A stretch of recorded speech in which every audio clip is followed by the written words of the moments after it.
Hello बच्चों, नमस्कार। आपका भविष्य उज्ज्वल चैनल में स्वागत है। आइए हम आज कक्षा 8 इकाई 1 परिमेय संख्या अभ्यास 1F पढ़ेंगे।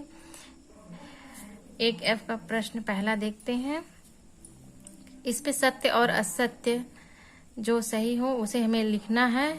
तो आइए हम प्रश्न नंबर पहला देख रहे हैं।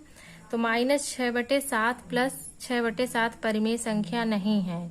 ये सवाल हमारा असत्य है, क्योंकि जब हम -6/7 और +6/7 को जोड़ेंगे तो हमारा जो आंसर है वो 0 आएगा। और हम जानते हैं 0 हमारा एक परिमेय संख्या है। 0 एक परिमेय संख्या है, तो इसलिए ये सवाल हमारा असत्य है। अब आइए हम दूसरा सवाल देखते हैं। परिमेय संख्याओं में योग का तत्समक 0 है, तो ये हमारा सवाल क्या है? सत्य है। अब तीसरा सवाल हम देखते हैं। परिमेय संख्या 0 का योगात्मक प्रतिलोम नहीं होता है।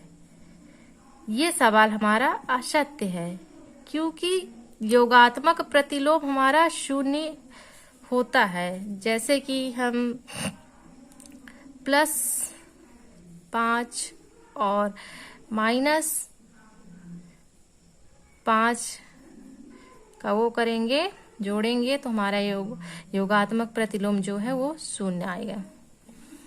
अब किसी ऋणात्मक परिमेय संख्या का योगात्मक प्रतिलोम एक धनात्मक परिमेय संख्या है, तो ये सवाल हमारा सत्य है। क्योंकि जब जैसे ले लीजिए -2/3 एक ऋणात्मक योगात्मक प्रतिलोम है, तो जब हम इसको प्रतिलोम से बाहर निकालेंगे तो ये हमारी संख्या 2/3 एक धनात्मक परिमेय संख्या में बदल जाएगी, 2/3। इसलिए ये प्रश्न हमारा सत्य है। अब पांचवा देखते हैं। परिमेय संख्याओं में घटाने का तत्समक अवयव 0 है। ये हमारा असत्य है। अब आइए प्रश्न नंबर 6 हम देख रहे हैं। परिमेय संख्याओं में गुणा का तत्समक अवयव 1 है। ये भी हमारा सत्य है। जैसे हम 6 × 1 करेंगे तो 6 का 6 बराबर 6, तो इसलिए ये भी सवाल हमारा सत्य है। अब 8वां सवाल है। यदि परिमेय संख्या x का योगात्मक प्रतिलोम x है तो x बराबर 0। ये भी हमारा सत्य है। अब आइए प्रश्न नंबर 2 हम देखते हैं। तो आइए प्रश्न नंबर 2 हम देखते हैं। प्रश्न नंबर 2 है रिक्त स्थानों की पूर्ति कीजिए। पहला है -5/12 प्लस में क्या जोड़ें कि हमारा -5/12 आंसर आए। तो इसमें हमें क्या जोड़ें? इसमें हम क्या जोड़ेंगे? 0। इसमें हम 0 जोड़ देंगे तो हमारा जो आंसर है वो -5/12 ही आएगा। अब दूसरा सवाल है -4/5, यानी घटाना का चिन्ह है, तो क्या घटाएं कि हमारा जो आंसर है वो कितना है? 0। तो इसमें हम क्या घटाएंगे? इसमें हम -4/5 ही घटाएंगे, तब हमारा आंसर कितना आएगा? 0। हम देख भी लेते हैं, हर समान है तो बटा 5 हो जाएगा, और -4 और माइनस का गुणा होगा तो प्लस हो जाएगा, +4 बराबर क्या हो जाएगा? -4 और +4 जब आपस प्लस प्लस माइनस होता है तो जब घटेंगे तो क्या आएगा? आंसर 0। अब आइए तीसरा नंबर देखते हैं। 1/-2 का गुणात्मक प्रतिलोम -1 है, बराबर क्या होगा आंसर? तो हम जानते हैं जब हमारा गुणात्मक प्रतिलोम हटता है, -1/2 का गुणात्मक प्रतिलोम जब हटेगा तो क्या हो जाएगी? संख्या पलट जाएगी। -2/1 हमारा आंसर आएगा। तो 1 का कोई वैल्यू ही नहीं है, तो -2 हम लिख सकते हैं यहाँ पर। ऐसे ही चौथा सवाल हमारा है, तो इसको पहले हल कर लेते हैं। तो 3 × 3 और 2 इक्कम 2, 2 दूनी 4। अब देखिए क्या मिल गया हमें, अंश में 1 1 है और हर में 2 है और ये माइनस है, तो -1/2 और हमारा ये गुणात्मक प्रतिलोम लगा है इसमें। अब जब इसका भी गुणात्मक प्रतिलोम हटेगा तो संख्या क्या होगी, पलट जाएगी, तो हो जाएगा -2/1।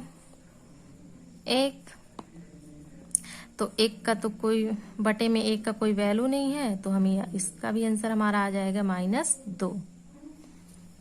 अब आइए बच्चों प्रश्न नंबर 3 देख रहे हैं। आइए बच्चों प्रश्न नंबर 3 देखते हैं। प्रश्न नंबर 3 है, प्रत्येक स्थिति में x का मान बताइए। हमें x का मान याद करना है, 2/3 गुणे x बराबर 1। यहाँ पर x का मान ज्ञात करना है कि x बराबर कितना हो कि हमारा आंसर 1 आए। तो आइए x का मान ज्ञात करते हैं। तो यहाँ पर होगा, गुणा करना है तो x का मान होगा यहाँ पर 2/3 और x का मान क्या होगा यहाँ पर गुणे 3/2। तो इस 2 से ये 2 इक्कम 2 और 3 इक्कम 3, तो बराबर 1 मिल गया। यानी x बराबर इसमें हमें क्या मिला, x बराबर हमें मिल गया, यहाँ पर x बराबर मिल गया 3/2। पहले नंबर का आंसर होगा 3/2। अब आइए दूसरा नंबर देखते हैं। दूसरा नंबर है -3/4 प्लस x बराबर 0। एक प्रश्न कह रहा है कि -3/4 में हम क्या जोड़े कि हमारा आंसर 0 आए, यानी x का मान हमें ज्ञात करना है। इसमें x की जगह पर कौन सी संख्या होगी, तो यहाँ पर होगी हमारी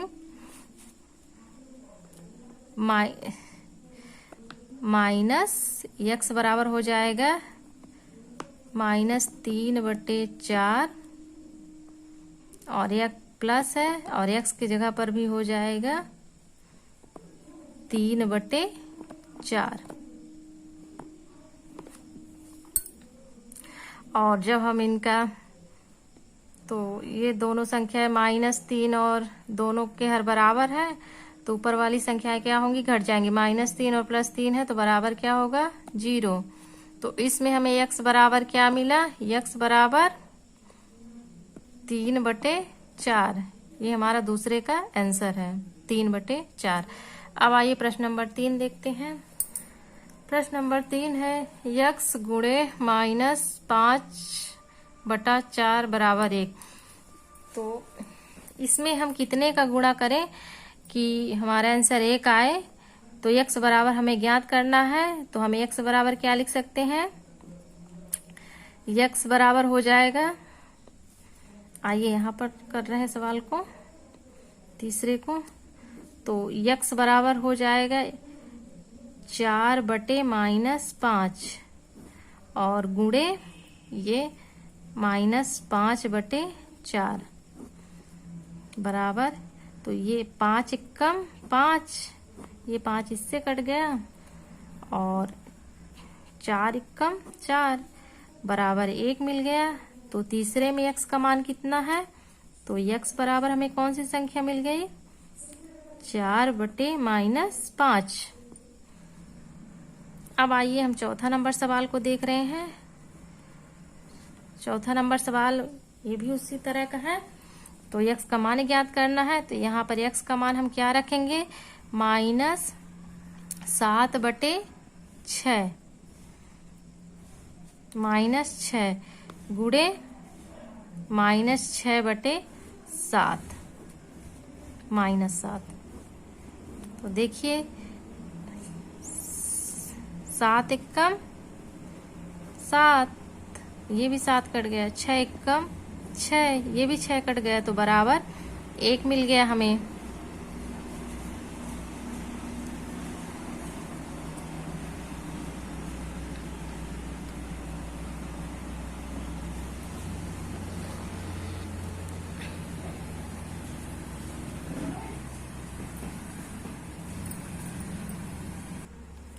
आइए हम प्रश्न नंबर 3 फिर से देख लेते हैं। तो प्रश्न x गुणे -5/4 बराबर 1 है। तो x बराबर हमारी संख्या क्या हो जाएगी, 4 बटे, यही संख्या पलट जाएगी, 4 बटे -5 गुणे -5 बटे 4। तो 5 5 से कट गया, 4 4 से बराबर 1 मिल गई संख्या। तो हमें x बराबर कौन सी संख्या मिली, 4 बटे -5, तीसरे का आंसर हो गया।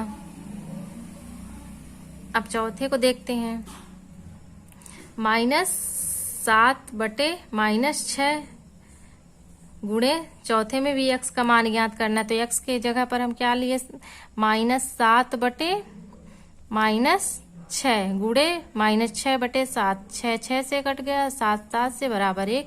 तो चौथे में भी हमें x का मान मिला कितना, -7 बटे -6। अब आइए प्रश्न नंबर 5 देख रहे हैं। तो प्रश्न नंबर 5 है हमारा। अब इसमें x बराबर यहाँ पर कितना आएगा, तो 5 एकम 5, ये कट गया, और 4 एकम 4। तो x बराबर कितना मिल गया हमें, 1। तो यहाँ पर हो जाएगा x बराबर 1, 1 हमारा आंसर आ जाएगा। अब इसमें सवाल में हम क्या,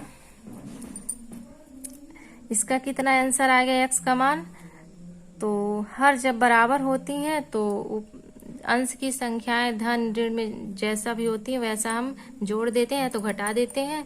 तो क्या है हमारी संख्या, -7 + 7 बटा 6, तो बराबर आ जाएगा कितना, 0। तो प्रश्न नंबर 6 में x का मान क्या होगा, x बराबर 0। तो ये हो गया हमारा आंसर। तो आशा है बच्चों आप लोग समझ गए होंगे। थोड़ी सी वीडियो में दिक्कत हो गई थी, इसके लिए सॉरी। और आप लोग इस चैनल को लाइक और सब्सक्राइब करिए और बेल आइकन को प्रेस करना नहीं भूलिएगा। जय माता दी।